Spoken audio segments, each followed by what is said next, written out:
Next, we're going to be calling up Rudi. Rudi is the head of creative and new experiences at Google Zoo, a creative think tank within the organization. The Zoo helps brands and agencies find creative ways to leverage Google's technologies to connect with consumers. There you go, buddy. Thank you. Good morning, everyone. Thank you for the opportunity to speak here today. I'm Rudi. I'm a creative director at Google. I won't be talking about product launches or data or anything like that because I'm a creative guy.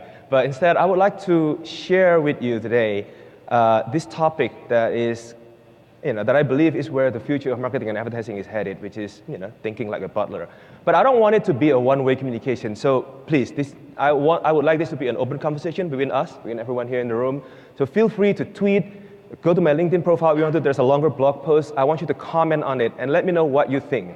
This is not me just telling you what this is, but I would like you to, I'm a creative guy sharing with you my creative point of view, and I would like to hear your thought on that. So why butler?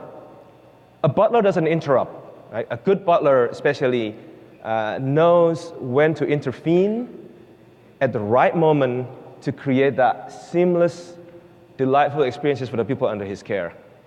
And why is that important? Because user expectations today have changed significantly. And I'm sure you guys know this, we are so accustomed of using these kind of services that are intuitive, intelligent, and useful. And we expect nothing less from any other brand who wants to grab our attention, right? It's not that we don't like advertising, it's just that we don't like the kind of advertising that becomes a tax on our attention. We want to be assisted. And in the context of retail and shopping, what does that mean? Well, let's look at the user behavior. We know that users today, consumers today, are constantly in a discovery mode. They're looking for ideas. They're pinning stuff on Pinterest. They are following brands, or they're sharing pictures on Instagram and Facebook, or they follow creators on YouTube. They actually listen to these people, telling them what to do, all these how-to videos, and many other things. So it doesn't mean that they're constantly buying things, but they are constantly engaged in some form of a shopping behavior. And guess where this behavior is happening the most? In a tech platform like ours. Now, I'm sure it happens in other platforms as well, like Amazon and Facebook, but since I work at Google, I can only speak it from our point of view, which is we noticed this shift in behavior in the past few years from tell me where to get item A to help me figure out what to do or what to get. The relationship has shifted. They treat the algorithm like an advisor, like a consigliere, so to speak. Right? Help me figure it out. Where do I go for my vacation? Snowing outside. What should I do with my kids? Where should I? It's all that kind of questions. You could, from our point of view, you could say that many shopping behaviors start here and then before they spin off to all these other places. And this is a huge opportunity for advertisers and for many other people, in fact, to be that butler that they need you to be, right? To intervene at that moment when they need to solve their problem. And what can you do here? Right? What are the opportunities? Is to meet and to exceed the expectation by providing something that is assistive, useful, and delightful. And contextual, of course. And why is that? Because this is the kind of things that you expect from your butler to some degree. You can have many other attributes, but you want somebody who's actually, or you want an entity that helps you along the way. Okay, so this is beautiful theory, but what does it look like in practice? Let's look at a couple of creative provocations. What you see on that side that's from our muscle memory, right? We're so used to doing that, and we still are doing that to some degree. And I get it, it's a business pressure. You have 500 units of something you need to move off the shelf. You have to let the world know, here's a deal, get it out there. But if you think about it, if you just reframe your offering here, and see it through the lens of what a butler would do or what a trusted confidant would do. You could reframe that as a helpful reminder, especially if you know half of relationship in America sour every year because the guys forget to plan something on February 14. You could play that role and be useful and be helpful and remind them, hey, don't forget, get her something nice and here's a deal. It's still doing the same thing. It's still advertising, but just by reframing that, you shifted your role. And now you become more useful and assistive. And we haven't gone into like the data, the precision targeting, the audience signal and all that, which will allow you to do even more. Those who forgot will look at this ad and like, wow, this is a great reminder, thank you, right? Those who already planned something, they might, go buy something extra. Why not? It's nice. Either way, you're not going to get an indifferent reaction. Your brand will look that much better. This is basically branding and performance at the same time. Who doesn't want that? Now, what else can you do to be more assistive, to be like a butler? Now, we're all now getting into this chatbot bandwagon, and it's rightly so, because this is like, you can say this is one of the future of customer service. But what I've noticed is we're still guilty of the way we engage here. We're still informed by our muscle memory.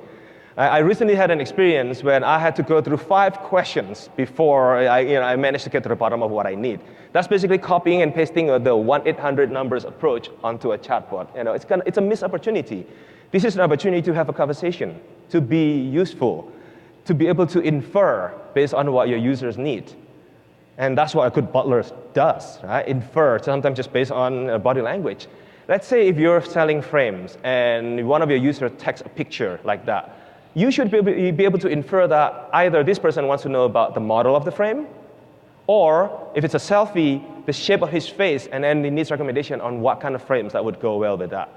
And you could reply that by adding a personal touch, because you should recognize the number. If the number is already in your database, you should know it's one of your customers. So you should be able to reply, oh, here's the name of the model, and it's popular among designers like yourself. And you could get that insight from the data out there, the trending data. Just by doing this, you have created a conversation. And guess what? You also created this one-on-one direct relationship with your customer at scale. You could do this 10 million times with 10 million different individuals, and each and every one of them will feel like they're being talked to like a human being. So as your business is moving more into digital space, and you're embracing more technology, like more AI, more data, more everything, and rightly so. And you'll see a lot of that here in the conference. I'm sure you've seen it in the past 2 days as well. Just don't lose sight of the fact that you're still talking to human beings, at least for now. And think of how, don't talk to your customers. Talk to your customers like the way you would like to be talked to, because you're all customers too. Your attention is just as valuable as the people that you're trying to target. So in closing, stop selling, start serving. Thank you.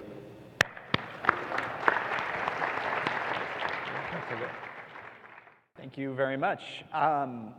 So show of hands, who here works at a brand? Cool, good portion of the room. I think there was a really important note that, and a main takeaway here, which, I love the Butler approach, but it's really about how you're leveraging these platforms, how you're doing it, not necessarily just doing it. You showed the 50% off sale as your first slide. That is a perfect example. We run into a lot of people that are talking about oh, I've tried Google or I've tried Facebook. It didn't work for our business. And everybody feels that their brand is unique and different, et cetera. But at the end of the day, there's so many ways to skin a cat. There's the right way to do it and the wrong way. And what you're articulating here is, advertising seems to become so, frankly, competitive. There's a lot of noise out there. The way to stand out now is to be helpful. The way to stand out now is based on one way to stand out. Yeah, I don't presume to say this is the only way, but and I'm not saying the current what many people are doing are definitely wrong. Who knows, right? But again, like I said, I'm a creative guy, and I would like to share this point of view, and this is why I would like to elicit feedback from you guys, right? Let me know what you think. But I believe that we're all users. That's my starting point. We're all users. We're being targeted too constantly. So it's a question of how would you like to be talked to if you're in that position. And there is no right or wrong, the right message. Again, I use the word message. It could be advertising, it could be a service, it could be a UX that actually solves a certain problem. It's right when it serves that need at that moment. Yeah. Right? So that approach with the example of the Valentine's Day, for example, would it work on every brand? Probably not. It depends on the context. It depends on who you're talking to and what context. Yeah, no, that makes sense. Yeah. Context we've seen is everything.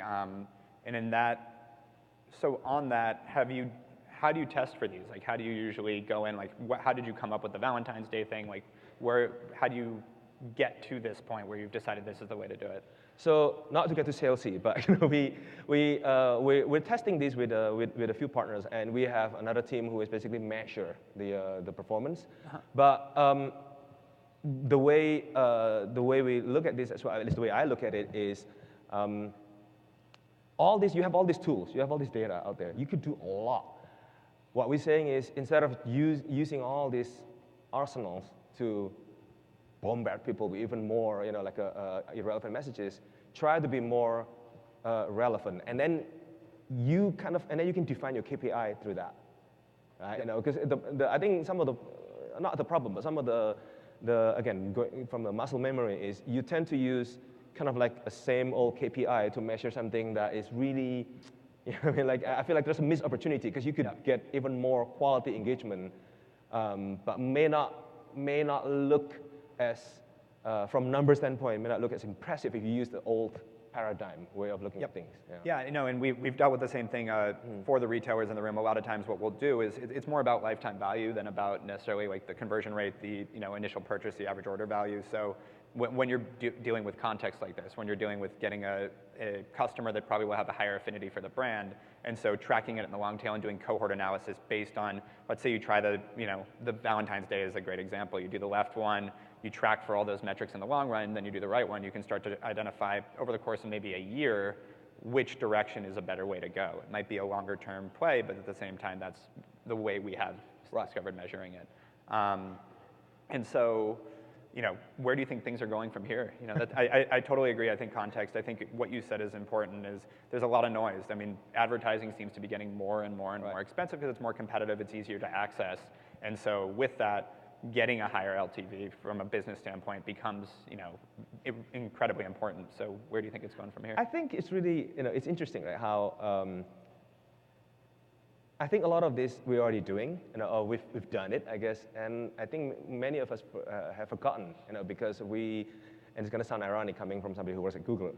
It's like we get distracted by technology, by the latest shiny objects, and we forget that, like I said, you're still talking to other human beings, at least for now, and there are certain ways, like using creativity and strategic approach in certain ways, and then the technology will find its role in that. But once you know what you're trying to say and how you want to say it, I think to answer your question, it's not really.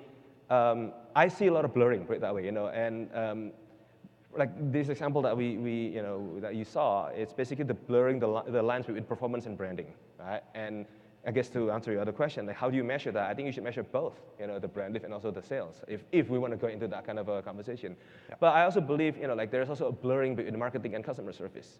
There's that's where the whole chatbot example is. Yeah. There's no such thing. You cannot have customer service without some kind of a marketing embedded in there, and vice versa. Like even when you just do pure marketing, you kind of have to want to serve your customers.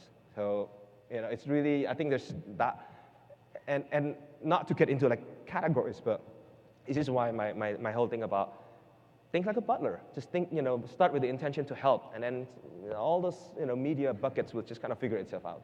Yeah, no, and I think I want to draw attention to that because that was a really important note that you went over on the chatbot side, and it's the perfect way to solve the problem you're saying in terms of you have to think of it as a customer service tool, not a sales tool. It's not about another way of cold calling people, another way of spamming people. It's a way of hey, can I help you with anything? What can I do for you? I noticed you were doing this. It's that two-way communication that they feel like they have that connection to the brand. And right, but that could also become a sales tool if you do it right. Oh, totally. Yeah. Because now it tends to be defensive. When there's a problem, then you come to us. Yeah. But why can't it be a conversation? Just curious, what's going on? Who wears this frame? Blah blah blah, whatever. Yeah, couldn't agree more. Well, thank you very much for coming out. Thank you for having me. Appreciate it. Thank you. Thank you.